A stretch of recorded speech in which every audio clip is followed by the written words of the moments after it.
has been.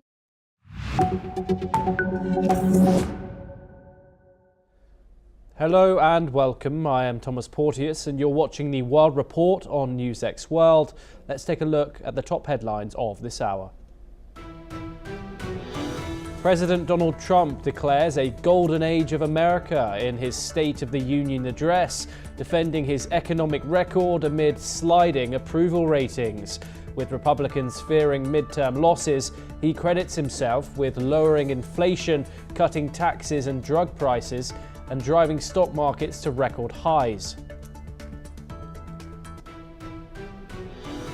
President Trump also signals he may order military action against Iran, saying he will not allow what he calls the world's top sponsor of terrorism to obtain a nuclear weapon. Despite building up US forces in the Middle East, he offers limited detail on why such a strike would be necessary. Syria confirms a mass escape from al-Hol camp after Kurdish forces withdrew, allowing relatives of suspected Islamic State jihadists to flee. Officials say the camp was left in disorder, leading to collective escapes from a facility long seen as a security flashpoint. Ukrainian negotiators meet US officials to discuss post-war reconstruction, including a proposed prosperity package, President Zelensky has said. Talks will also prepare for a possible trilateral meeting with Russia, which Kyiv hopes to hold in early March. Indian Prime Minister Narendra Modi arrives in Israel for a two-day visit aimed at deepening strategic ties as US-Iran tensions raise fears of regional conflict. Modi, who made a historic first visit in 2017, seeks to build on growing defense and diplomatic cooperation with Prime Minister Netanyahu.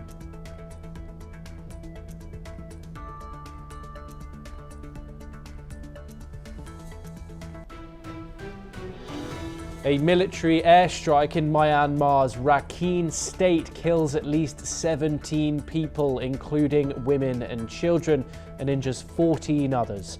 The attack comes weeks after a military-backed election was dismissed by international observers as a sham amid ongoing civil war. German Chancellor Friedrich Merz begins his first official visit to China, pushing to reset trade ties and address strains on Germany's manufacturing sector. Meeting Premier Li Qiang in Beijing, both sides back free trade amid US tariff disruption and sign agreements on climate and food security. The United Nations Security Council expresses deep concern over escalating violence in Sudan and calls for immediate end to the fighting.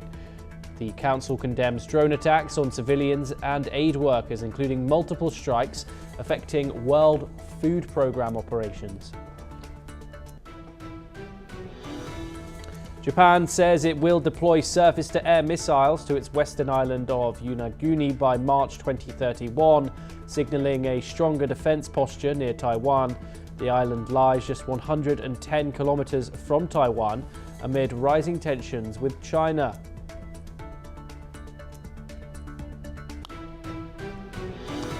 Those are the headlines for the hour, but we start with some breaking news coming in now. And the chief executive, Cyril Linette, of the 2030 Winter Olympics Organising Committee in the French Alps has stepped down after a serious falling out with the president, Edgar Gros-Spyron. Linette had been in his post since April of 2025, personally chosen by Gros-Spyron, and becomes the fourth senior executive to leave in the past 2 months. According to reports, Linette's departure seemed inevitable since a statement was issued following a meeting of all the interested parties, including the political leaders of the regions earlier this month. The Olympics Organising Committee has said that they had noted irreparable differences between President Edgar Gros-Spyron and the chief executive Cyril Linette. The committee had added that they had given their go-ahead to Grospiron to conduct the required discussions and propose the most convenient solution. Some breaking news coming in there from Europe, but now we head to the United States for further news coming in this hour, where Trade Representative Jamieson Greer recently discussed ongoing tariff-related actions, including new investigations into industrial capacity and forced labour in global supply chains. The trade representative confirmed that tariffs could rise to 15% for some countries, with further consultations and hearings planned to evaluate trade practices and determine necessary adjustments. Greer noted that the courts will ultimately determine the time, place and manner of any tariff refunds. He also emphasised the importance of working with Canada and Mexico to avoid economic disruptions, specifically through reshoring production to the United States. Regarding China, Greer reiterated that the US plans to maintain tariffs to address excess capacity issues. Joining us now is Mitali Nikore, an economist joining us live from New Delhi. Thank you so much for taking the time and joining us as always. It's a great pleasure to speak to you, Mitali. This confusion continues since Donald Trump's tariffs have now been struck down by the Supreme Court just a couple of days ago, a decision which, of course, he raised his dismay with today in the State of Union address. There has been huge confusions. Will refunds be issued? What will happen now? Will this new blanket tariff be allowed to be in place? What does this statement from Greer tell us? Does this give us more clarity? I think it confuses us further. But, thank you so much for having me on your show as always. I think, the situation that the whole world is facing with respect to the competition on global trade, the questions which surround the tariff refunds, the tariffs legality, the tariffs future have literally thrown the whole world of global trade into disarray. And personally, in my view, if you look at today's comments, they're very confused, because on one side, he's speaking about reshoring. And reshoring as a strategy, if it had to work, it should have worked by now. But a lot of companies are simply saying, why should we reshore to the United States if the tariffs themselves that were levied at the very beginning are illegal and they can't be actually applied? Then it's not beneficial or cost effective to manufacture in the US. On the other hand, he spoke about working with Mexico and Canada, the two countries that the president has taken absolutely no occasion to not disparage. So very honestly, I find this entire approach quite confusing and almost like a last-ditch attempt to make this administration look more put together, when in reality, in fact, it is not. And what about these blanket 15% tariffs? Of course, the decision for an extra 10% came literally the day of the ruling. Then it was increased to a further 15 under some legal loophole, although those can only stay in place for the next 100 days while Donald Trump says he's going to find a way around this. Is that 15% tariff going to be imposed? What more do we know about that? So again, we thought that the comments that would come from Mr. Greer would actually make things much more clearer. But they didn't. I mean, he's simply talking about the fact that, yes, there should be a 15% tariff imposed. That was known. That was literally in the Truth Social post. What happens after that? What's the legality of that? Has that actually been approved? If not by Congress, at least by a written order from the president's office should be made available on the White House website. But there is nothing like that has still been released. Exporters that I have been speaking to across the global south, I mean, we speak to a lot of people in India, of course, but even in other countries, are actually talking about the fact that their import partners have absolutely no idea what tariff to charge them. And a lot of transactions are actually stalled, waiting for clarity. I mean, I think on both sides, when we look at the state of the businesses, they are not even concerned about what the amount is. They just want to know with clarity I mean, is it 10%? Is it 15%? Is it zero? What is it? Just tell us. Indeed, it's extremely confusing. We'll continue to cover it here. Thank you so much, Mitali Nakore, for joining us here on NewsX World. It's a great pleasure. Thank you for taking the time. We now move on over to Europe for our next story, to the defining crisis of the continent, where President Volodymyr Zelensky recently addressed Russia's claims that France and the United Kingdom are preparing to provide Ukraine with a nuclear weapon or dirty bomb. Speaking in Kiev, Zelensky stated that Russia usually resorts to nuclear rhetoric when it fails on the battlefield, adding that Ukraine does not possess nuclear weapons. He linked Russia's nuclear threats to upcoming trilateral meetings and political pressure, possibly in response to discussions about a nuclear umbrella in Europe. Earlier, Russia's Foreign Intelligence Service had claimed that the UK and France were working to arm Ukraine with nuclear weapons, a statement that both the UK government and Ukraine rejected as false and absurd.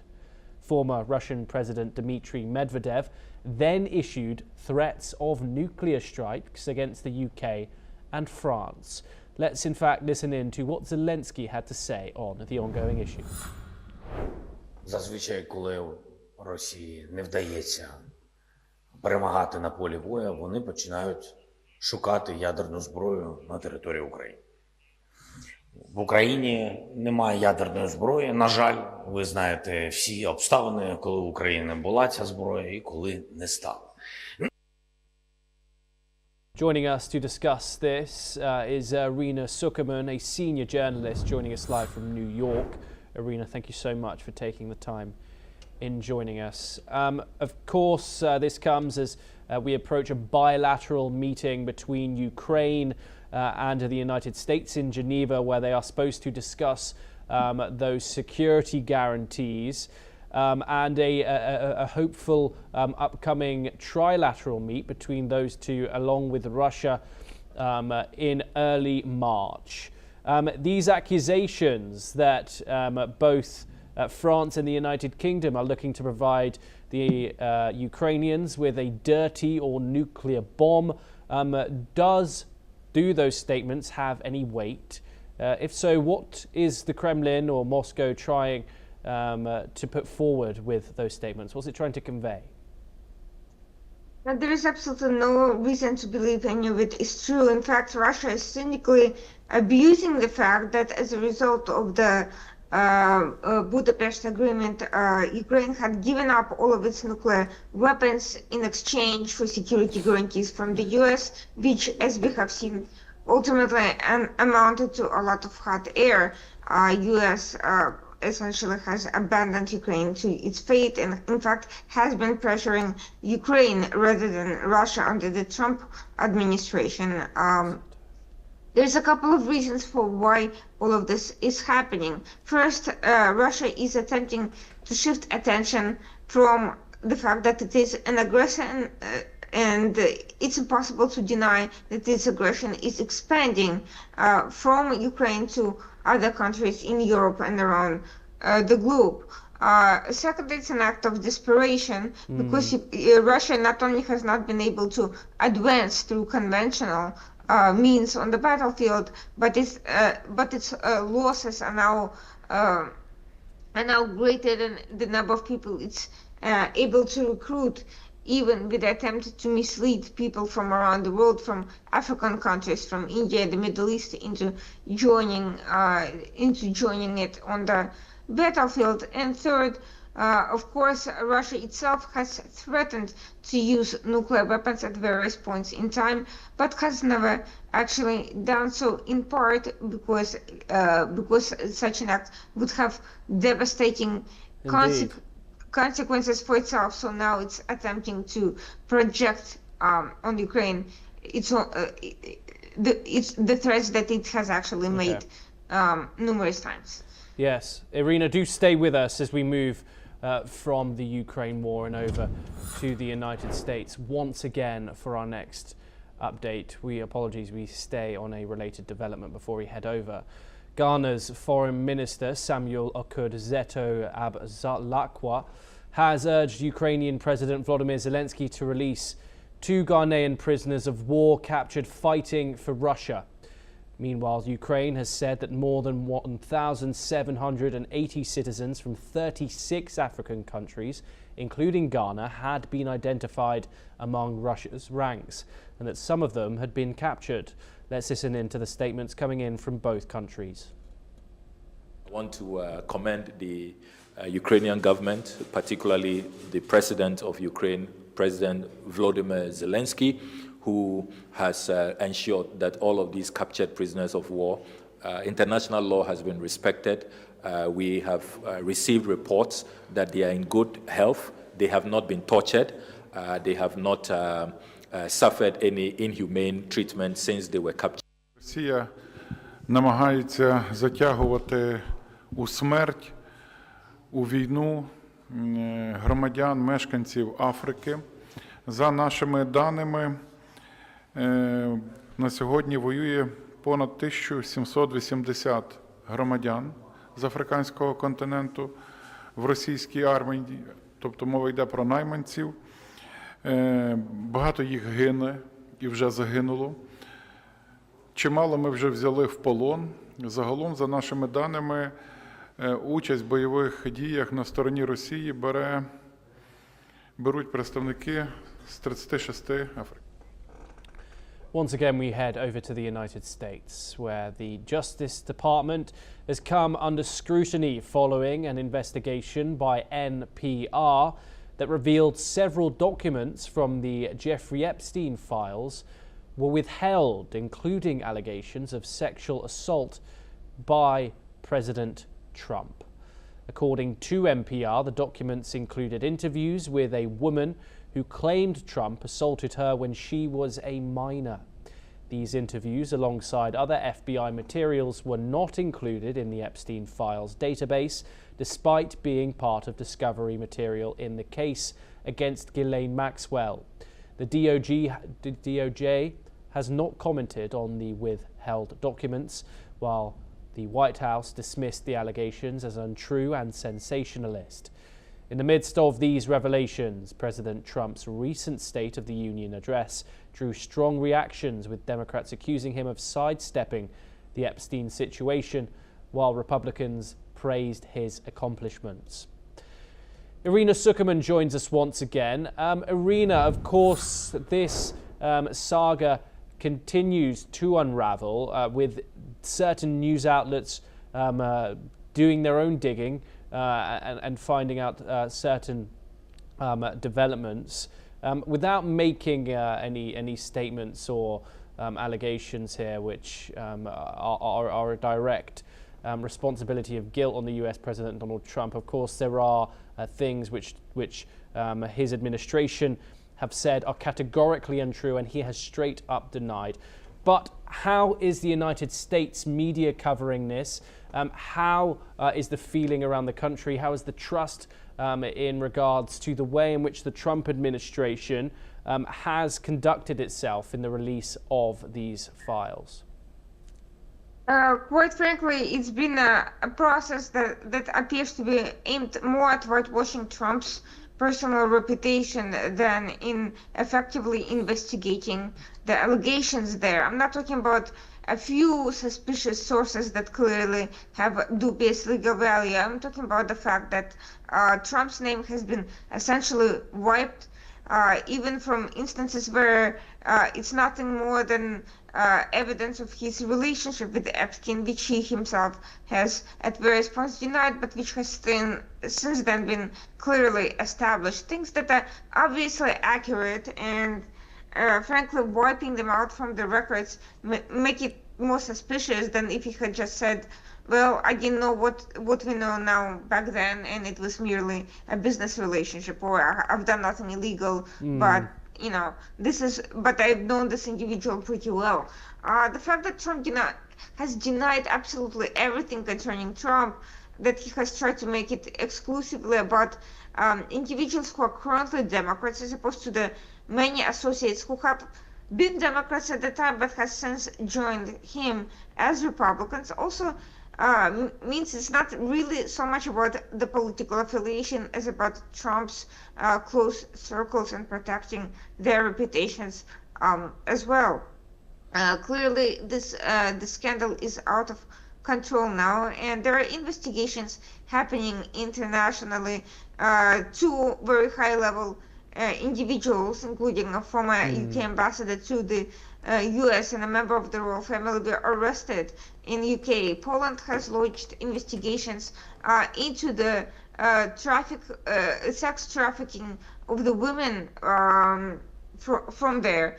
In France, a business associate of Epstein died in prison under similarly mysterious circumstances as Epstein himself. And of course, there's been evidence of money laundering through Russian banks and other foreign malign influence connections to the whole story, raising questions about Epstein's ties to Russian intelligence, among other things. So all of these things do not look good to cover up. A transparency of the process would have shown that Trump is acting in good faith. Anyone can be duped by a con artist or have unsavory business connections, but someone acting in good faith seeks to distance themselves while not impeding investigations. There has not been any serious investigations of any of the claims concerning Epstein. There's even been relative silence concerning allegations of bodies that were found in his New Mexico compound. Yes. This raises questions indeed. Yes, indeed. Irina Sukerman, thank you so much for taking the time here on NewsX World. It's always a great pleasure to get your insight on those updates coming out of the United States. Thank you so much for joining us. We now turn over to our next story. Indonesian President Prabowo Subianto has stressed his country's commitment to working with Jordan to achieve peace in Palestine.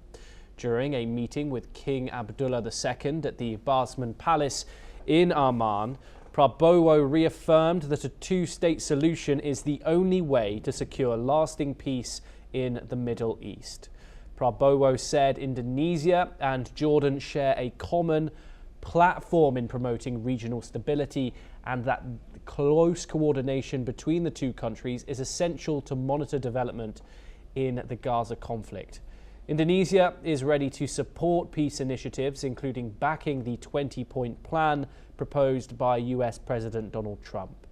The two leaders discussed how to strengthen bilateral cooperation and stay engaged in efforts to achieve a permanent solution. Prabowo also thanked King Abdullah for Jordan's support in these efforts. Let's take a listen in. The solution is a two-state solution with an independent Palestine. And that's why when we were invited to join the Board of Peace and we supported the 20-point plan of President Trump, it's all with the view and effort to do whatever we can to achieve that lasting solution. Are deeply concerned about the problems in the West Bank. We feel that this could affect the success of whatever we try to do in Gaza.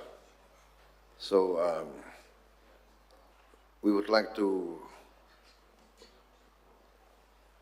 strengthen and enhance this cooperation, and I think my team will work closely with your team, and so that we are always on top of the situation. We know exactly what's going to happen. The role of your nation, I think, with all the challenges that we have in the region, is very, very important. I know how much you are committed to the two-state solution, how much you value the future of the Palestinian people, and this is something, obviously, that warms all our hearts. I know that you are committed to bring peace and tranquility, and again, your very brave commitment to protect the people of Gaza, for us, I think, is extremely important. And I look forward to having this discussion on how can we assist our brothers and sisters in this endeavor. Joining us now is Mohammed Osman, a Middle East expert, joining us live from Cairo. Thank you very much, Mohammed, for joining us here on NewsX World. We're now following around a week since that first meeting from the Board of Peace, where $7 billion was pledged to reconstruct Gaza, as well as this international stabilization force, this police force as well. Jordan and Indonesia there, both of course Muslim majority countries, both members of the Board of Peace. What have you made about Muslim majority member states' openness to this Board of Peace arrangement that Donald Trump has constructed? How do you think it's going to go moving forward, and what have you made of these talks? To be with you. Of course, we have seen a remarkable openness on the side of many Muslim majority countries, if you have mentioned, in Arab countries, to joining the Board of Peace. And of course, the focus here of these countries is basically resolving the Gaza crisis and avoiding the forced displacement of the Palestinians from the Gaza Strip. And that's why countries like Indonesia, like Turkey, like Jordan, like Egypt, like Saudi Arabia, were open to the idea of joining the Board of Peace and being proactive within its premise in order to achieve something that is for the good of the Palestinians, despite all the shortcomings of this Board of Peace, which is far from just, which is far from being representative of the Palestinian side as well, and has not been approaching the issue of the Palestinian cause from the within the context of international law. Basically, this council or this peace board has not yet adopted the idea of the two-state solution as the only solution for the Palestinian-Israeli conflict. And of course, we've seen remarkably about 8 Islamic and Arab countries that President Trump consulted with before launching his 20-point peace plan from Gaza, and that included, in addition to Saudi Arabia, Qatar, Egypt, and Turkey, it included also Indonesia and Jordan. And this is what makes today's summit between President Prabowo and King Abdullah II important in a sense, because both of them are heavily involved in the post-war situation in Gaza. Indonesia will be providing thousands of troops as part of the International Stabilization Force, and this has been confirmed. And also Jordan is, along with Egypt, are involved in training thousands of Palestinian Authority police personnel who are supposed to take over law enforcement in the Gaza Strip. We now move on to a related development, Mohammed. Do stay with us as we turn to another update. A flotilla of more than 100 boats will depart from Spain for Gaza on April the 12th, aiming to break Israel's blockade and bring aid to the enclave. The flotilla will carry medical professionals, educators and other experts to assist Gaza's 2.3 million residents who have been devastated by the ongoing conflict. In addition to the sea mission, 2 land convoys will travel to Gaza, carrying much-needed supplies and support. The activists hope to raise global awareness about the humanitarian crisis in Gaza, where the blockade has caused widespread hunger and displacement.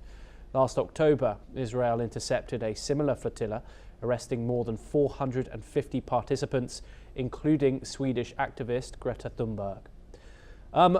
Mohammed, this has come under much scrutiny.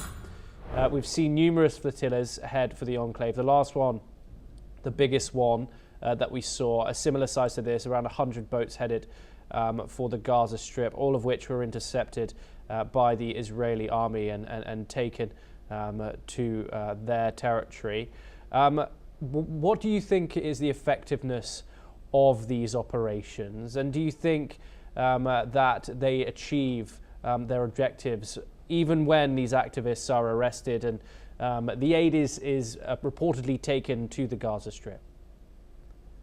Well, it is a symbolic show of solidarity. That's its significance. Basically, it will bring Gaza back into the attention of the international media and international decision makers as well, to tell them that the humanitarian catastrophe in Gaza, despite the ceasefire going into effect about 4 months ago, the humanitarian catastrophe is still in full force, and Israel is still restricting the flow of humanitarian aid and the agreed upon quantities into the Gaza Strip. Because we have to remember, Thomas, that as part of the 20 peace plan and the Sharm el-Sheikh agreement, about 600 trucks of humanitarian aid should enter the Gaza Strip daily. We have not reached that figure at all.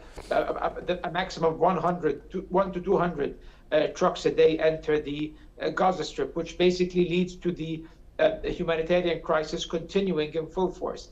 And also, Thomas, there's another problem. This is not really a textbook ceasefire, because Israel engages in hostile actions on a daily basis. Military action is undertaken on a daily basis. Over the past 4 months of ceasefire, over 600 Palestinians have died. Even President Trump yesterday, in his State of the Union speech, admitted that Gaza is still experiencing a low-scale conflict. So even he, with all of the pomp and the claims that he has accomplished peace in the Middle East, does admit that the war in Gaza did not fully end. So, of course, this flotilla will go, and probably, like the previous ones, it will be intercepted, because Gaza is still under Israeli control, and Gaza's waters are under Israeli control. So probably they will be intercepted just like the others, and the international community will have nothing to do or say but maybe deplore or condemn and voice concern, Thomas. Yes, Mohammed Osman, thank you so much for taking the time in joining us. Great pleasure to talk to you as always. We now turn over to Europe once again, where the French government spokesperson Maud Breguion has said that President Emmanuel Macron has urged political parties that have links with violent groups, whether on the far left or far right, to clarify their position. This comes as when Macron had appealed for cooler heads to prevail ahead of a march for a far-right activist whose killing, blamed on the hard left, has put the country on edge. Macron had added that his government would hold a meeting to discuss violent action groups in the wake of the fatal beating of Quentin Durantic, which has ignited tensions between the left and the right ahead of the 2027 presidential vote. Let's take a listen in to what Maud Breguion had to say. Là encore, ce sont les mots du président qui ont des liens avec les groupes violents, doivent clarifier leur position.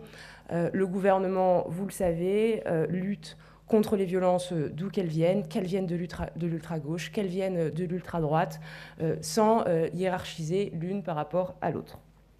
Le président de la République a insisté sur le fait que rien en République ne justifie la violence et que nous devions condamner avec la plus grande force ces mouvements violents liés à l'extrême gauche, de même que nous devons condamner toutes les violences d'où qu'elles viennent. Nous continuerons sans ambiguïté à procéder aux dissolutions nécessaires. Je rappelle que We now stay in Europe for our next and final update. Switzerland announced a one-off payment for $56,000 to victims of the New Year bar fire in Crans, Montana, which killed 41 and injured over 100. According to reports, the solidarity payment aims to provide quick financial support and show compassion. The Federal Council reportedly expressed its commitment to uncovering the truth behind the tragedy, which was likely caused by sparkling candles igniting foam ceiling insulation. Reports suggest that the government is planning to allocate funds for out-of-court settlements and extraordinary costs, aiming to address gaps in support systems for large-scale disasters. Paris Saint-Germain defender Achraf Hakimi has been ordered to stand trial in France on a rape allegation dating back to February of 2023, legal and club sources have confirmed. The 27-year-old Morocco international has strongly denied the accusation and says he looks forward to clearing his name through the judicial process. The case stems from an allegation that a woman, then 24, accused Hakimi of sexually assaulting her at his Paris area home after they met via social media. French prosecutors in Nanterre moved the case to trial this week after a lengthy investigation. Hakimi's lawyer has indicated plans to appeal the decision. The women's legal team welcomed the judge's ruling, saying it aligned with evidence in the file. Hakimi remains active with. The physics was known for quite a while, and so that it's